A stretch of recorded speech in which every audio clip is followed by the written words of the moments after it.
Then he said to them all, if anyone desires to come after me, let him deny himself and take up his cross daily and follow me.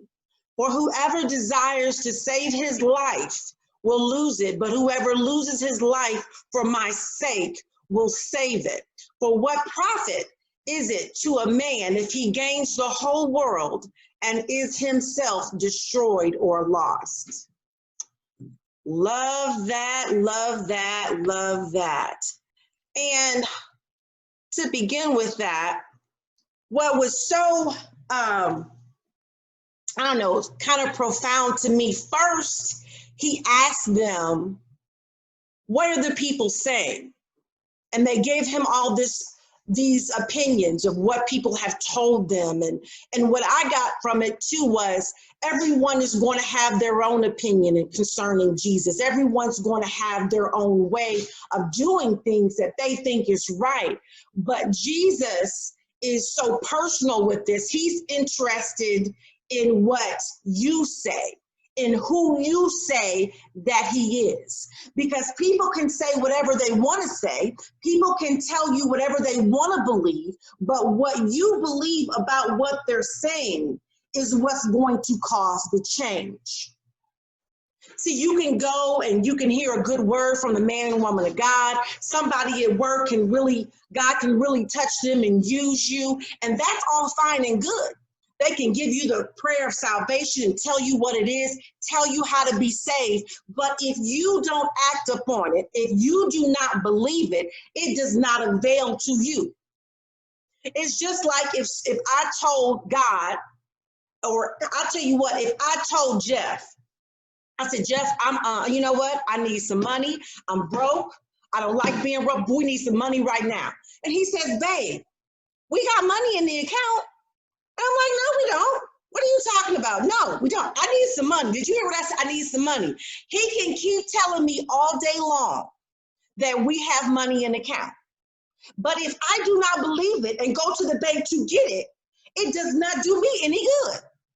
So what everybody else says is fine and good, but who you say, what your belief is in God is what's going to matter for you. And in this Christian walk, what others believe, and we can listen to their testimony, but God is interested in us forming our own foundation and our own faith walk in him. And it can be started by what other people say. It can be started by even just little situations that he causes us to be in. But at the end of the day, what do you believe? Who do you say that I am? Because at the end of the day, he wants us to take a stand.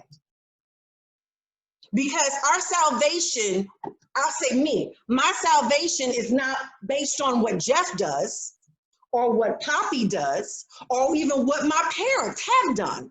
My salvation is based on me and God and not them and God. Because when I die and go meet him, he's not going to ask me about them. He's going to ask me about me. So it matters who I say he is.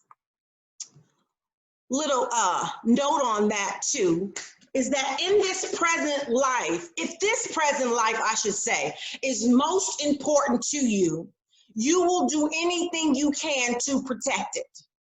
You will not want to be in any uncomfortable situations. You may not want to risk your safety or health or be where you don't want to be. But if you are following Jesus and he is the most important thing to you, you will find yourself in some uncomfortable situations, unsafe at times and risky.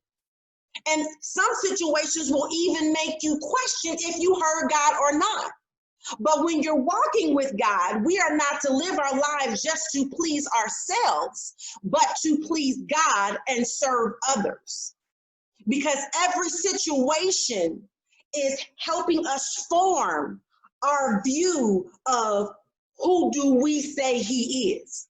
I'll give you an example. When I had my partial hysterectomy, I was originally told before I went under the anesthesia that I was going to go home the same afternoon. So they give me all the information. I had got it down. I processed it. I prayed to God. I had peace about it. I knew this is what I was supposed to do. But with that, after I woke up, the lady, the nurse was telling me something different. She was telling me that they were going to keep me overnight and I couldn't go home until the morning. So now here's the thing. I heard what she said.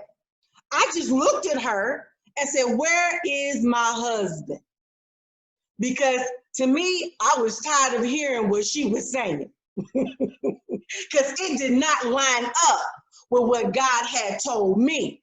Now, she thought it was the anesthesia that I was under that was causing me to act like I was confused or causing me to act like I didn't understand what was going on. It was not the anesthesia. I was concerned because what she said didn't line up with what he said ahead of time. So it took me, I had to go in and pray and ask God about this because I was hearing her, but I know she don't have the final say. So once he gave me peace in the situation and let me know he was doing this, it was not them, it was him, I was good. Now, mind you, I just had this surgery. I didn't even need any medication, nothing. All I was a little tired. They were in shock that I did not need any morphine, no Vicodin, no nothing. I wasn't even really hungry. I was ready to go home.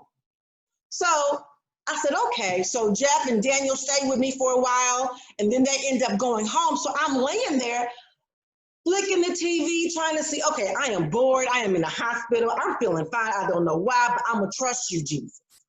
Now, there was a lady next to me who was in excruciating pain. And the nurse had came in and gave her another dose of the Vicodin. And it started working. But like 45 minutes after they gave her this Vicodin, it stopped working. She was moaning and screaming for hours. Now, I'm laying in the other bed. She doesn't know, but I'm praying. And I'm like, God, what is going on? I said, they are not coming in here like they're supposed to. I'm getting mad at the staff because I'm thinking they should be coming in here. They should be doing something. This woman is screaming in pain. What is going on? And he told me my job was not to communicate with the staff on her behalf. My job was to communicate with him on her behalf because she did not know how to. She did not know how to seek him like I did. So I'm like, oh, I get it. Okay, I got it. So I'm praying for her. And then I felt led. I got up out of the bed and I went next to her and I said, I'm praying for you. And she said, thank you. I said, do you believe in God? She said, yes, I do. I said, okay, well, we're going to stand in prayer together and God is going to touch you and we're going to just have this little pain. It's going to go away tonight because I'm not going to rest until you are feeling better. And I tell you, within 30 minutes, she was feeling just fine. And I was literally amazed, but also feeling a little bad about myself because at first I'm like, well, wait a minute, why am I here? I'm supposed to go home. I don't want to stay in no hospital. But as we said earlier, when you're following Christ, you're going to be in some uncomfortable situations sometimes. You might as well get geared up and get ready because that's part of your walk, to be in uncomfortable situations. And what God showed me was, see, if I hadn't had you there, she wouldn't have had that peace.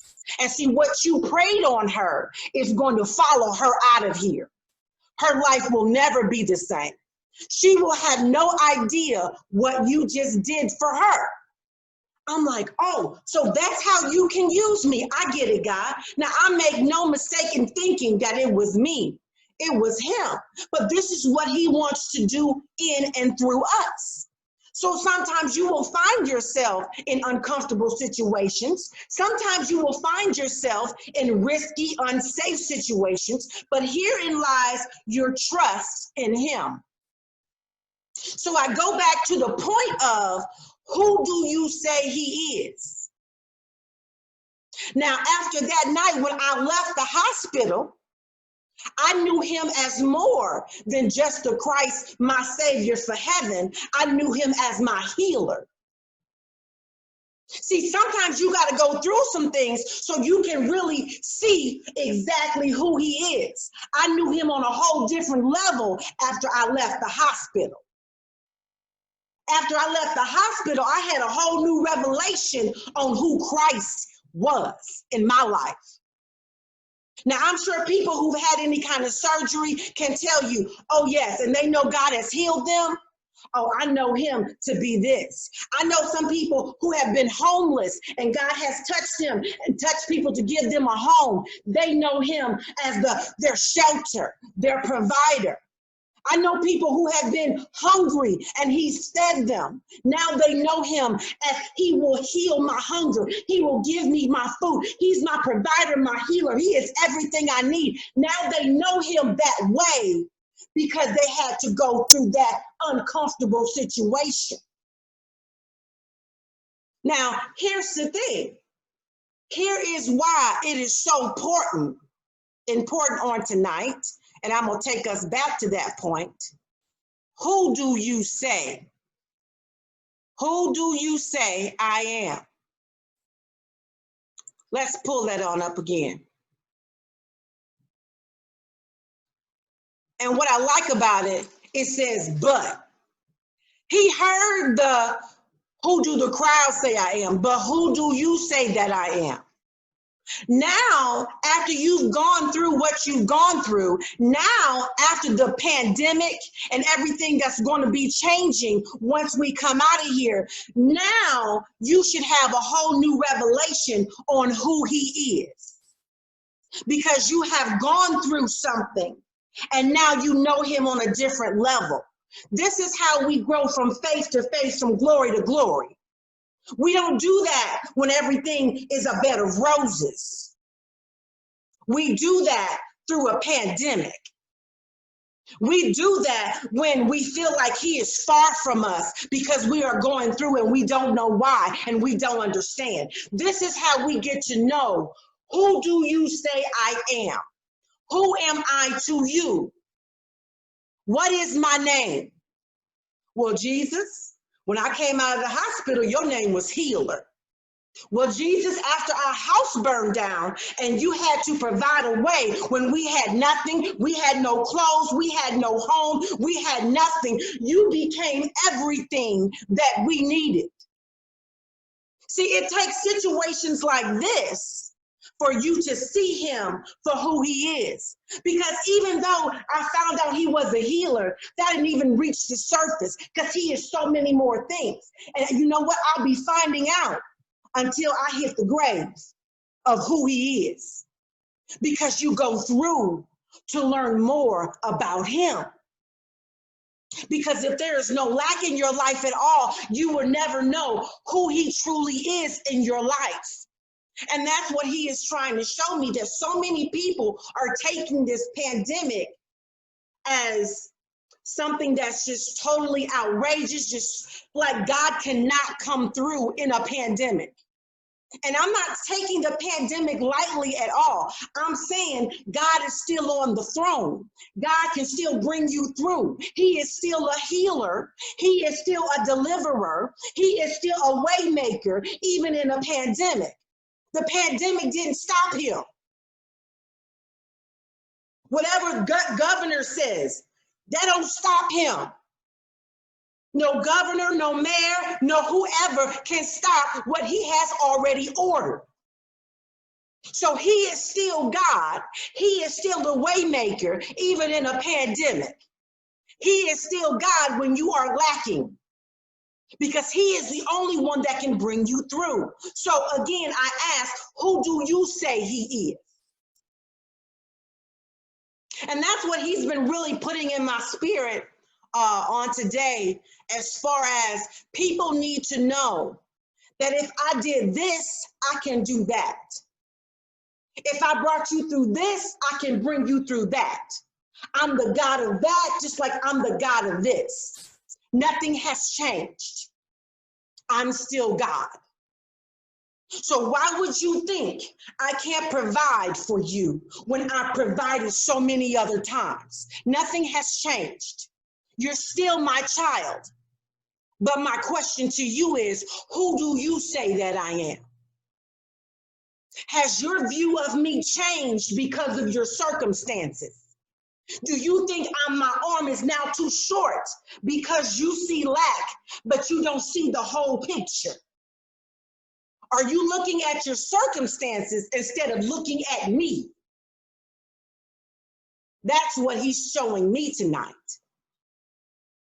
God is still God, no matter who says what.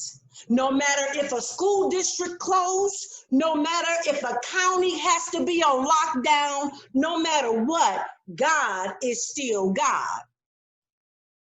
So who is he to you? Is he still your savior in a pandemic? Is he still your savior when you have no income? Is he still your savior when everything you know has changed? Is he still a good God? Who do you say that he is? Who is he to you? That's what we need to remember when we go through. That every time we go through, we are going to learn on another level of who he is. And I'll tell you one thing, he is so much more than what we can ever ask, think, or feel. But he wants to show us the tip of the iceberg while we're walking this earth so that we can uplift him and his kingdom. So on tonight, my main point tonight is, who do you say God is? Who is he to you? What is his name for you? When you think of God, do you think healer? When you think of God, do you think savior?